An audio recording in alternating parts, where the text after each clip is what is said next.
Shalom, selamat pagi Bapak Ibu Saudaraku yang dikasih dan diberkati Tuhan. Pada pagi hari ini kita akan bersama-sama mendengar dan merenungkan firman Tuhan yang terdapat dalam 1 Korintus 9 ayat 1 sampai 6. Dan mari kita berdoa. Kami bersyukur ya Tuhan, karena pada hari ini Engkau mau membangunkan kami. Ketika Engkau membangunkan kami, berarti Engkau masih memberikan kami kesempatan untuk melihat segala sesuatu yang Tuhan ciptakan dan menikmati setiap hal yang Tuhan sediakan. Dan kami akan memulai hari ini dengan bersama mendengarkan firman-Mu. Kami percaya Tuhan firman-Mu ini akan menjadi pedoman bagi kehidupan kami, agar kami berjalan ke arah Kristus Tuhan kami. Amin. Saudaraku yang terkasih, firman Tuhan untuk kita dari 1 Korintus 9 ayat 1 sampai yang ke-6. Demikian firman Tuhan. Hak dan kewajiban rasul. Bukankah aku rasul? Bukankah aku orang bebas? Bukankah aku telah melihat Yesus Tuhan kita?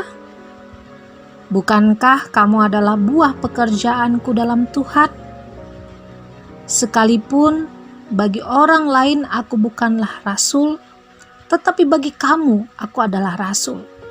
Sebab hidupmu dalam Tuhan adalah materai dari kerasulanku. Inilah pembelaanku terhadap mereka yang mengkritik aku. Tidakkah kamu mempunyai hak untuk makan dan minum?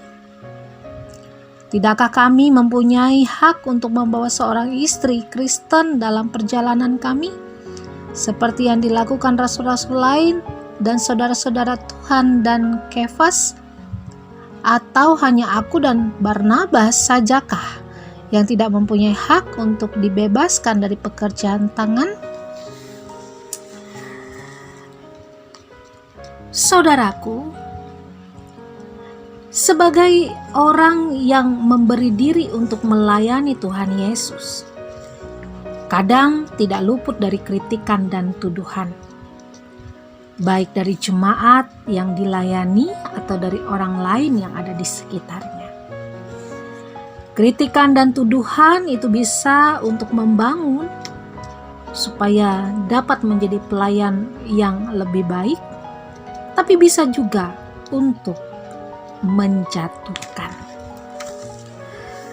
Rasul Paulus dalam nas kita dikritik dan dituduh bukan seorang rasul atau kerasulannya diragukan. Mengapa? Pertama, karena masa lalunya.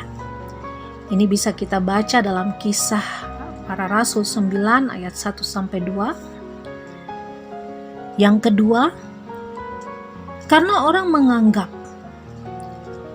bahwa orang yang disebut rasul adalah orang yang menjadi saksi atau yang melihat langsung kebangkitan Tuhan Yesus dan diutus untuk melakukan pekerjaan Allah.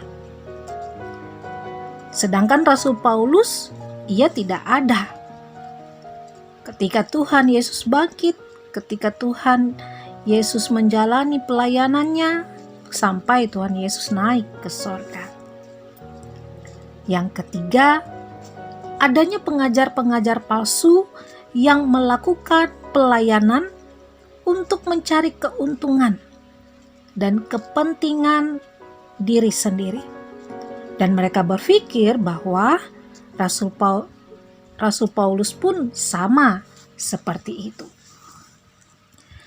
Bagi Rasul Paulus, hal ini penting untuk diklarifikasi. Karena jika tidak, hal itu akan berpengaruh pada pelayanan, pada jemaat yang sudah ia bangun, dan juga pada nama baiknya sebagai pelayan Kristus. Oleh sebab itu, Rasul Paulus menegaskan bahwa ia sudah bertemu Tuhan Yesus. Ini bisa kita lihat dalam Kisah Para Rasul 9 ayat 3 dan seterusnya. Dan baginya itu adalah legitimasi atau Allah mengesahkan atau membenarkan akan identitas barunya sebagai seorang rasul. Selain itu, Rasul Paulus juga melihat bagaimana karya-karya Tuhan dalam perjalanan hidupnya. Bahkan sebagai bukti bahwa Rasul Paulus diberkati dalam pelayanannya, ia juga telah menghasilkan buah. Salah satu buahnya adalah pertumbuhan jemaat di Korintus.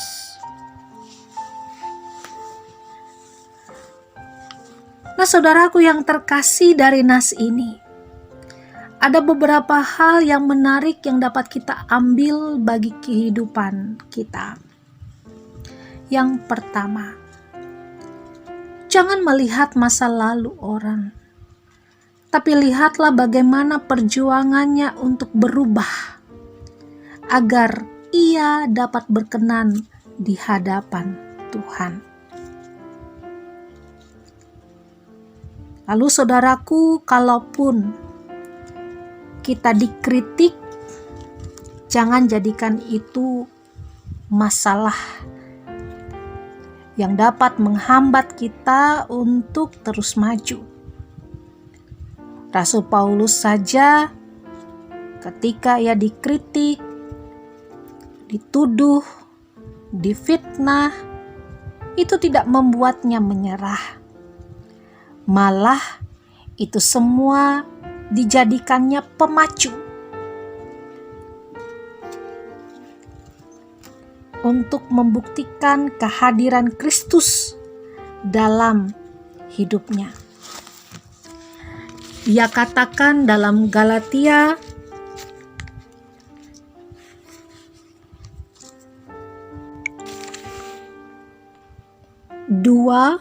ayat 20, namun aku hidup, tetapi bukan lagi aku sendiri yang hidup, melainkan Kristus yang hidup di dalam aku.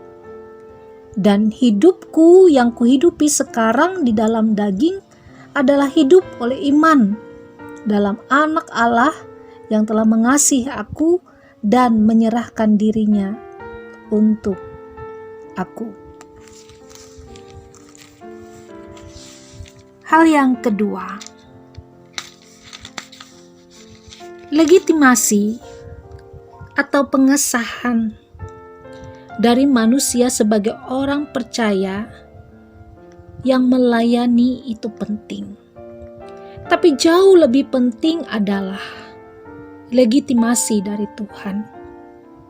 Karena manusia kadang hanya melihat cover atau kulit luar.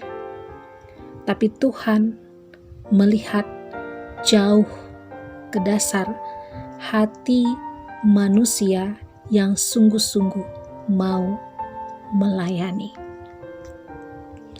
Hal yang ketiga,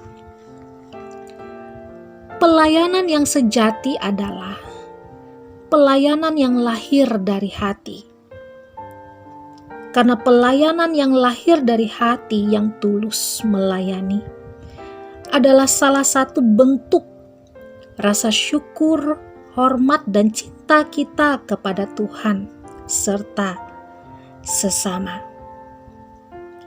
Pelayanan yang kita lakukan itu semata-mata hanya untuk menyenangkan hati Tuhan dan bukan untuk mencari keuntungan atau kepentingan diri sendiri. Memang perlu kita ingat, saudaraku, bahwa bagaimanapun pelayanan itu memerlukan dana. Dana ada, maka banyak hal yang dapat dicapai. Oleh sebab itu, menjadi tanggung jawab kita bersama untuk mendukung pelayanan itu dengan sekuat tenaga. Contoh, gereja tidak akan bisa terbangun dan program-program gereja tidak akan bisa jalan jika jemaat tidak mendukung. Jadi, mari kita menjalankan tugas kita masing-masing. Para pelayan dengan tugasnya dan jemaat dengan tanggung jawabnya. Ingat, firman Tuhan berkata dalam 1 Korintus 15 ayat 58 mengatakan, "Karena itu saudara-saudaraku yang kekasih, berdirilah teguh, jangan goyah, dan giatlah selalu dalam pekerjaan Tuhan, sebab kamu tahu bahwa dalam persekutuan dengan Tuhan, jerih payahmu tidak sia-sia."